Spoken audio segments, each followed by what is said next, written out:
Assalamu alaikum students, hope you all are fine. Welcome to the second lecture of social studies. In the first lecture we have started chapter number 14 from history, which is national unity and freedom movement.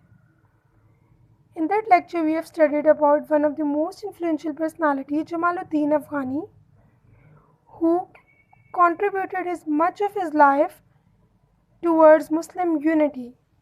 In today's lecture we will study about another most influential personality, Muhammad Abdu.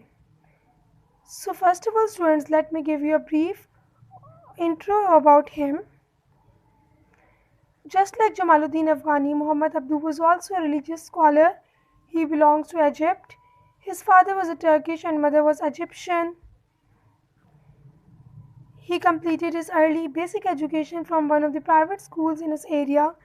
Then for the further studies, he moved to the University of Al-Azhar University in Cairo, where he started studying philosophy, logic, and Sufism. There he met Jamaluddin Afghani. Jamaluddin Afghani taught him about the problems of Egypt, Islamic world, and also taught him about the achievements of West.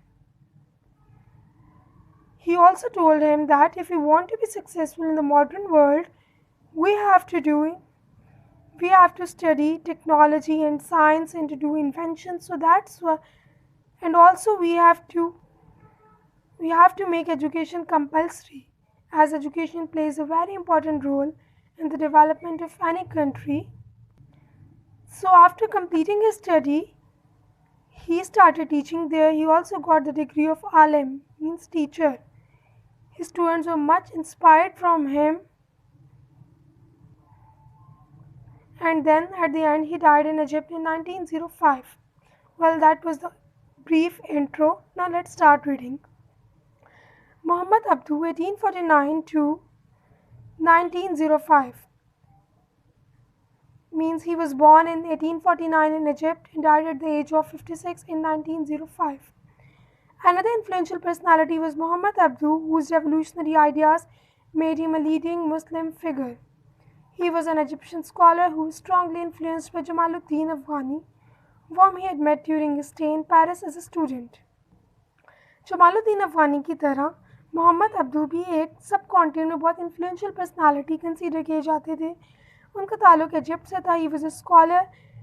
अपने एक study trip के दौरान उनकी मुलाकात जमालुद्दीन अफगानी से हुई, जिनसे वो बहुत ज़्यादा इंस्पायर हुए. जमालुद्दीन अफगानी ने उनको बताया कि इजिप्ट में लोगों को जिन प्रॉब्लम्स का सामना है और इस्लामिक वर्ल्ड में मुसलमानों को जिन प्रॉब्लम्स का सामना है, और साथ ही साथ उन्होंने वेस्ट की अचीवमेंट से भी आगाह किया.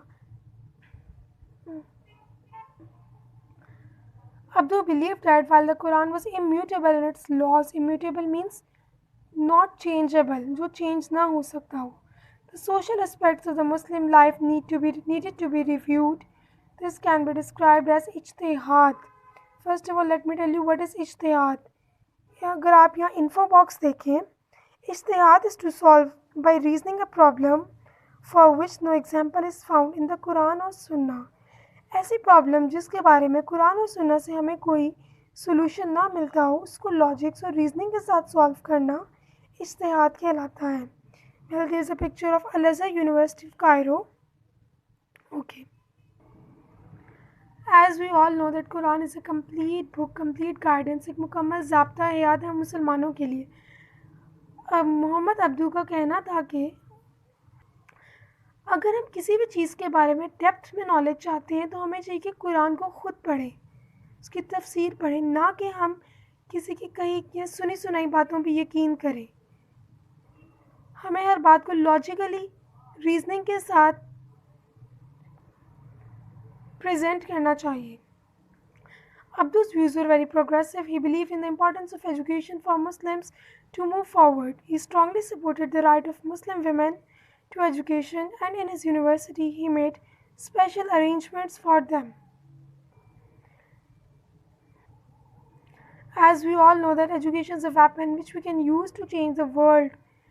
सो मोहम्मद अब्दू का भी मानना था कि अगर हम तरक्की करना चाहते हैं, अगर हम चाहते हैं सक्सेसफुल हों हम दुनिया में, तो हमें एजुकेशन को इम्पोर्टेंस देनी होगी, एजुकेशन को आम करना होगा, ना सिर्फ मर्दों के लिए बल्कि साथ साथ औरतों के लिए भी।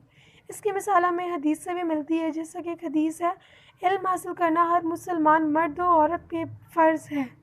और एक और हदीस है कि इल्म हासिल करो ख्वाह तुम्हें चीन ही क्यों ना जाना पड़े। इससे हमें इल्म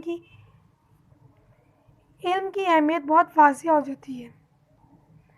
उन्होंने ना सिर्फ मर्दों के लिए बल्कि औरतों के लिए भी एजुकेशन को आम किया और अपनी यूनिवर्सिटी में औरतों के लिए स्पेशल अरेंजमेंट्स भी की ताकि वो कंफर्टेबल रहते हुए, ताकि यूनिवर्सिटी में वुमेन भी कंफर्टेबल माहौल में एजुकेशन हासिल कर सकें, क्योंकि एजुकेशन उनके लिए भी इतनी ही इम्पॉर्टेंट है जितनी कि मेन के लिए। Muhammad Abdu finally became a Grand Mufti and a member of Supreme Council of Al-Azhar University in Cairo. Then after some time of his teaching career, he also became the वहाँ पे मुफ्ती मतलब एक आलिम बन गए। कुछ अर्से बाद वो काउंसिल के मेंबर भी बन गए। ड्यूरिंग हिज टीचिंग करियर उनके स्टूडेंट्स उनसे बहुत ज़्यादा इंस्पायर हुए, इतने इंस्पायर हुए कि उनके स्टूडेंट्स की लाइफ में बहुत ज़्यादा चेंजेस आ गए, मतलब बहुत इनकलाब आ गया, which proved him that he was a much revolutionary personality, and that at the end he died in Egypt in 1905 at the age of 56. Well, that was the reading and explanation. Now, अगर हम आज के इस topic को summarise कर लें चंद points में, तो हमारे लिए ईजी हो जाएगा उसको याद रखना।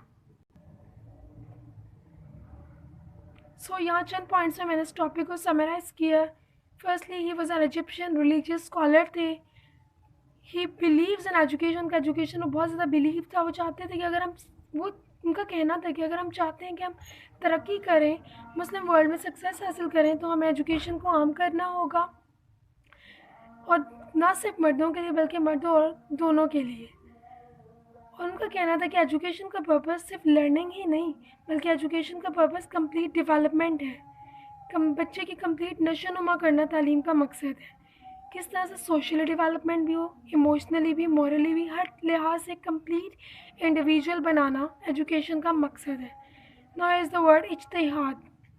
As I already told you, ijtihad means to solve a problem by reasoning for which there is no solution in Quran. ऐसी प्रॉब्लम जिसके बारे में कोई सोल्यूशन हमें कुरान और सुन्नत से ना मिलता हो, उसको लॉजिकली सॉल्व करना इज्तिहाद कहलाता है। इन चंद पॉइंट्स में हम आज के टॉपिक को समराइज कर सकते हैं, इसलिए कि आपके लिए भी ईजी टू रिमेंबर हो।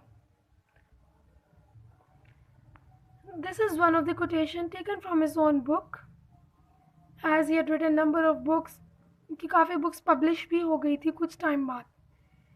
I went to the west and saw Islam but no Muslims. I got back to east and saw Muslims but not Islam. उन्होंने कहा कि मैं वेस्ट में गया, मैंने देखा कि वहाँ कोई मुस्लिम्स तो नहीं थे, लेकिन ऐसी चीज़ों को फॉलो किया जा रहा था जिनकी इस्लाम हमें तालीम देता है।